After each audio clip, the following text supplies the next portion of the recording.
back, everyone. I hope you are having a great learning experience on day 2 of the Economic Times HR Summit Middle East 2022.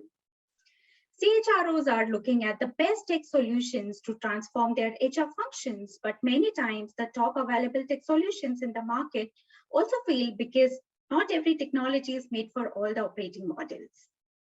Our next session is all about delivering a successful HR tech transformation and people analytics strategy. To share her experience and learnings, we have the pleasure of joining with us Hayfa Abuzabibah, Group HR Director, Al-Dabbagh Group. Hayfa is the Group HR Director at Al-Dabbagh Group based in Saudi Arabia. She has over 23 years of experience in HR across various industries, including financial, real estate, retail, and automotive in semi-government, private, and family-owned businesses. She specializes in strategic, transformational, and agile HR. In this session, Hayfa will share her experiences of transforming HR and how one needs to align processes before putting technology on top of it. She will also share how Al-Dabbagh Group is leveraging advanced tech like automation and people analytics to accelerate efficiency, at the same time build a diverse and inclusive workforce. Hayfa, it is a great pleasure to have you with us today. Thank you, Shashi. Great, and welcome, and the screen is all yours. Hello, everyone. Thank you for having me. My name is Hayfa Abuzabibah. I'm from Al-Dabbagh Group. And basically, I'll be covering today the topic of examples of human capital tech transformation and our journey through it. So I'll start by giving an overview of our company, and then I'll dive into the examples of human capital tech transformation. I'll cover the main points will be colleague experience, diversity, and talent strategy. So Al-Dabbagh Group is a family-owned conglomerate business established in 1962. This year marks our 60th anniversary. And Al-Dabbagh Group is governed by a homegrown philosophy of entrepreneurship. And basically, it comprises of 18 ingredients, 3 principles, which are giving, earning, and sustaining. And these provide the balance in addressing business opportunities. And it also has the 5 values, which are the foundation of the ecosystem. And these are integrity, passion, respect, forward thinking, and teamwork. And finally, we have the 10 golden rules, which are the accelerators of the ecosystem. And together they make the 18 ingredients of the Dabbagh ecosystem. Our businesses, they are very diverse. So we have food, portfolio, petroleum and auto services, packaging, housing, retail, etc. And in total, we have 15,000 colleagues across the globe in 62 companies in also 89 countries. So the 3 examples are colleague experience, diversity, and talent strategy. I mean, we all know about colleague experience. Usually it's referred to also as employee experience, but for us, we call the employees our colleagues. And it starts here with, I'll cover the what, the why, and how for each of the points I'll be covering.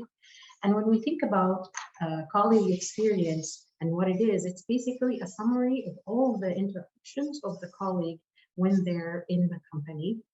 And it is comprised of the culture, the employee value proposition, and engagement. So culture is how things are done in the organization. For us, it's the entrepreneurship way, which I have described earlier with the 18 ingredients. And then for us, it's really important to make this culture embedded and instituted in the company. We have tools to measure our progress against the culture that we would like to have.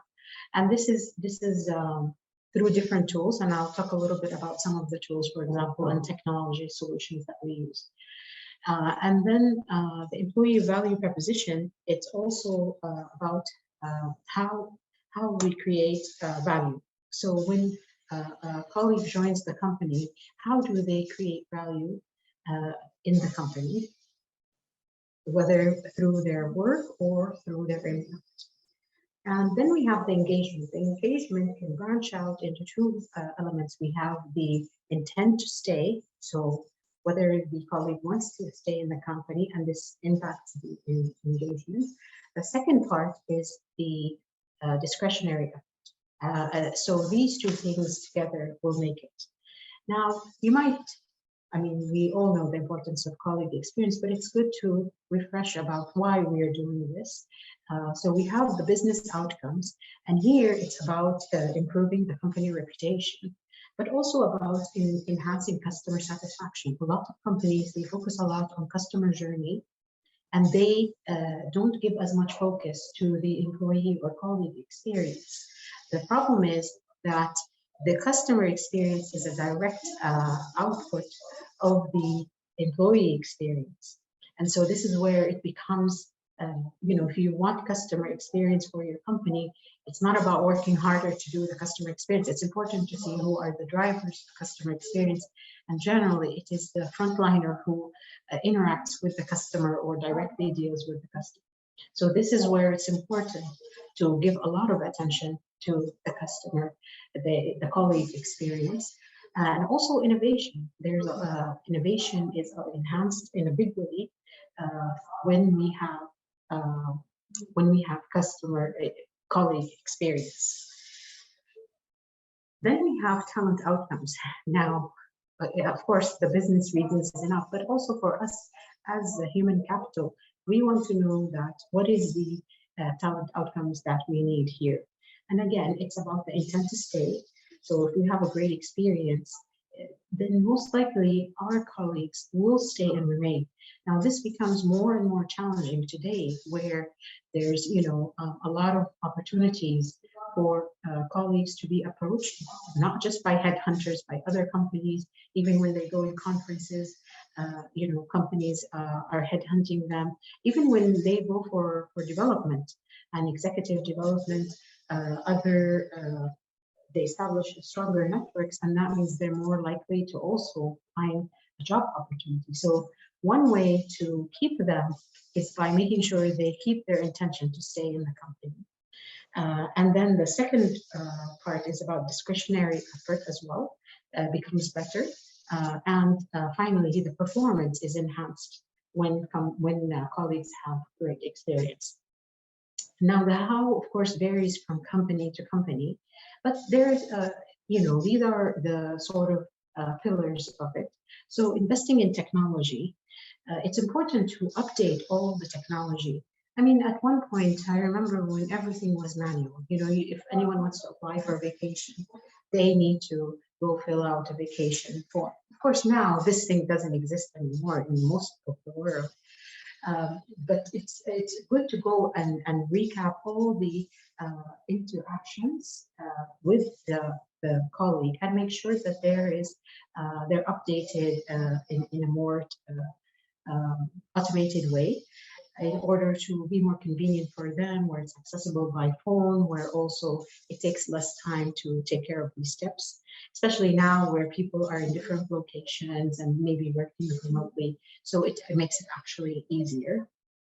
And also things like L&D, platforms or performance management platforms need to be as well automated in order everyone can be able to have convenience in tackling. In addition to investing in technology, it's important to invest in workplace office design, because there's many studies that point to the fact that office design has a direct impact on productivity. And so if the office looks better, with maybe some natural light, with some natural plants inside, with some maybe beautiful artwork, all of these things enhance productivity. They trigger creativity as well. And also the office can be designed for more connectivity between the colleagues. Maybe, if there's brainstorming. So the office design really needs to be done in a way to encourage connection and to encourage collaboration between the colleagues. And then finally, shaping how the experience feels is important because the fact is that our colleagues are enhancing, sort of raising the bar and expecting more because of their experience as a consumer. And then they come into the company. It's important that their experience as a colleague is close to their experience as a consumer, uses similar technology, similar way of connection, similar options. And so this is where it's important to keep up with it, but at the same time, after a point in time, it will be too expensive to do that. So shaping the experience is and how it feels is important. So one of the examples that comes to mind is, for example, if an employee joins the company, but the policy is that they don't get a raise the first year, for example, if they're there. So this is fine. Their expectation will be that they don't get a raise the first year. However, if they come to hear that other colleagues who are in the first year also got a raise, but they didn't, then they will come to expectation that they will. And once they make that expectation, if they don't get it, then they will feel disappointed. So this is where it's important to ensure that we look at things in a bigger way than maybe we are used to doing. And then the day-to-day activities as well. We need to shape those experience, try to make them more memorable. So in order to, some companies pick the moments of the colleague, first day, first week, first month. Others pick, for example, anniversaries that we celebrate. Some companies find different ways to make the experience more memorable for the colleague and something that is really nice. And so they feel happy that they're in a company that does this. So it's important, and it's different from company to company. So what works in one company may not work in another. For us, for example, we have a monthly breakfast, which we call the Omni Breakfast. And this came after a focus group that we did. We asked our colleagues, what would you like? And so this is one of the items that came, and then we started having, we thought it didn't matter, but for them, it made a big deal. And then we started having the monthly Omni Breakfast. So these are some of the things that, you can do for a colleague experience. And the last point is that it's important to ask the colleagues what matters to them, and then give them some of the things that they request. Sometimes some of the things are maybe the timing or the budget is not there, but at least give some of the things that are possible so they feel that you're hearing them out, and then they continue to give you feedback to improve as a company. The second point is diversity. And as you know, diversity is no longer a soft issue. It's a business imperative. Companies' performance, profitability is enhanced by having better diversity. Their innovation also goals are achieved more because of diversity. Stock prices are enhanced and increased because of diversity. So then this becomes more of a business benefit for diversity. In addition, it's part of meeting stakeholder expectations. And here we have three kind of stakeholders. The first one is the colleague, and this builds on the earlier point of colleague experience. And basically, they are, nearly 70% of candidates who apply for companies will join companies that are more diverse. And they ask about how diverse is the company. So this is important. The second stakeholder category is the customer. And I mean, we have customers that even their purchasing decisions are impacted by the diversity of the company. And this specifically includes the Generation Z, who will stop from who are more likely to refrain from purchasing products from a company that is not diverse. In addition, customers, they like to see themselves reflected in the companies that they are doing business with or purchasing products or services from. The third category is the peer, and basically this is talking about peer companies. More and more companies are stepping up, and they are having commitments and pledges in order to meet diversity and enhance inclusion across their footprint. So this becomes one of the reasons, and also shareholders are in their business meetings and quarterly meetings, they are asking about the diversity goals to track. And our company is one of those companies where shareholders are requesting quarterly reports on the state of diversity and inclusion in our group. So when we talk about what diversity is, generally for us, the pain point is gender diversity and nationality diversity. And pay parity as well is one of the, because you can't just look at diversity without looking at pay parity and equity and inclusion. And so we made sure that our policy covers all 3 points. And the how we did it is basically we launched a policy last year, beginning of last year. And after we launched the policy, we checked with every company in the group, so the business portfolios, and basically saw the current state of where they are against the policy. And then we set goals with each of them. And now on a quarterly basis, we report the results, the actual versus the goals, to the board members so that they can look at these numbers. We also have surveys to ensure that we measure inclusion as well and the effectiveness of the programs that we roll out. Investing in technology is important because for us, we are trying to get data for 15,000 colleagues, for example, from different diverse industries. Each, some have SAP, some have Oracle, some have different systems or tech solutions. And so for us, the challenge comes in how do we consolidate all this information quickly? And this is where technology plays a big part. Now we're looking in a solution that can help us to have like a data warehouse, and then where we can have analytics easier, than doing it in a maybe old-fashioned way, collecting Excel sheets.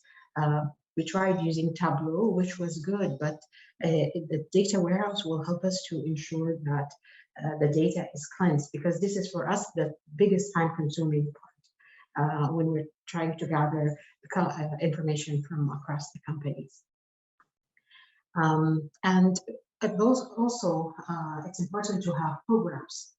For example, awareness programs across all the group, and some development as well, because how can we expect people to be more inclusive unless we build that capability?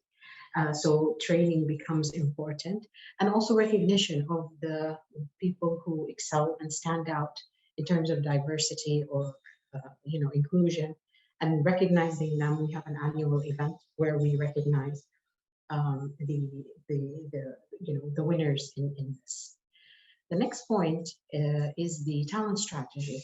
And this is where it becomes essential. I mean, when we think of a human capital and why we're here, it is because of this. It's the talent strategy, which is supposed to enable the business strategy execution. And so what we need to do is to focus on this. And because it ranges across so many processes and steps and areas of human capital, it's important to find an automated solution. Now, we're still looking for a solution, to be honest with you, but because we want to make sure that the process is there. But now we have a couple of options that we are discussing with technology providers in order to help us. Now, we do have the basics. We have, for example, from Oracle, the modules that they have, including they have one for career development, also one for wellness that includes volunteering. So we have the basics, but when it comes to talent strategy, it's really about integrating all of it together in order to connect it with the business strategy. So when we think about what it is, now talent strategy, it's about attracting, retaining, and developing the right talent to execute the business strategy and the culture as well. I mean, we can't have the culture without the business strategy. So that is the essence of it. Now, how there are key steps to this. So the capabilities. We had, for example, the strategy exercise done in 2020. And then what we did is we took the needs and what capabilities are going to be needed. Also, it's important to relook at the structure and then identify the mission critical roles and develop success profiles. The success profiles, as you know, is an expanded version of the job descriptions. And then also to look at the processes, because you have a lot of HR processes, but if they're working in silos, then you can't have a talent strategy, because the essence is to integrate all of it together, in addition to looking at the people. So why do we need to do this? Why is it so important? It's because of the Great Resignation. I mean, we see it now after the pandemic, where people are reevaluating their requirements. And then also there's a skilled talent shortage. You know, we have the future of work and the new jobs that are emerging where capabilities are not even, some of them, they're not even in the market. And so the idea is to build this skill set in the external market and also internally as well. And then when you find the existing talent that you need, there's such high competition for it that also salaries and compensation becomes very expensive for the organization. So how best to approach talent strategy is first to define the needs. So you start with the strategy, then you define the needs. And this step of the sequence is essential because, and sometimes in human capital, we have all the different like sections in HR. They start with the strategy, but this means there will be a sort of different interpretation of the strategy. So all of human capital needs to look at, okay, what is the strategy at one point and define the needs together, and then update the structure, segment the roles, what are the mission critical roles, what are the misaligned or outdated roles now that we have the new strategy, and then create the success profiles. Then end up with defining the functional and leadership competencies for the mission critical roles, and then rewiring all the HR processes for that. So for example, if you have now more customer obsession as part of the strategy, you need to make sure that the structure will be adjusted to that, where the customer side is tackled in a more sort of customer journey approach rather than by department or function. In addition, when we're thinking about creating the development curriculum, we want to make sure that we have a lot of relevant courses and development solutions for customer passion obsession. And then we need to also rewire the compensation, because if we're paying the same as before, then we're rewarding not, the previous strategy execution. So we need to update the compensation so it's linked with the new critical roles, and then that will be, ensuring that we approach this in an integrated way. Also, we need to rewire the performance management, make sure the goals match the new strategy requirement and the cascade, and there's alignment as well. And investing in technology, because if you bring the technology first, then it might not be able to do all you want here. So be clear on the process you have for talent strategy, and then select a solution or solutions that will help you do it in this way. Otherwise, the tech world will sell you technology that it might not help you in the way that you need to meet your goals. And then the combination of all of this will help you to data-driven talent decisions. And this will help you in ensuring that you make talent decisions that are relevant to delivering the strategy. This summarizes my talk. Thank you again for having me, and good luck to you. Thank you, Hayfa, for sharing those wonderful insights from Al-Dabbagh's HR transformation journey. And thank you to our audience for being here today. And we hope it will help you to redesign your transformation strategy and bring more success to your plan. Coming up next is a panel discussion on looking at employees' holistic well-being. Stay tuned.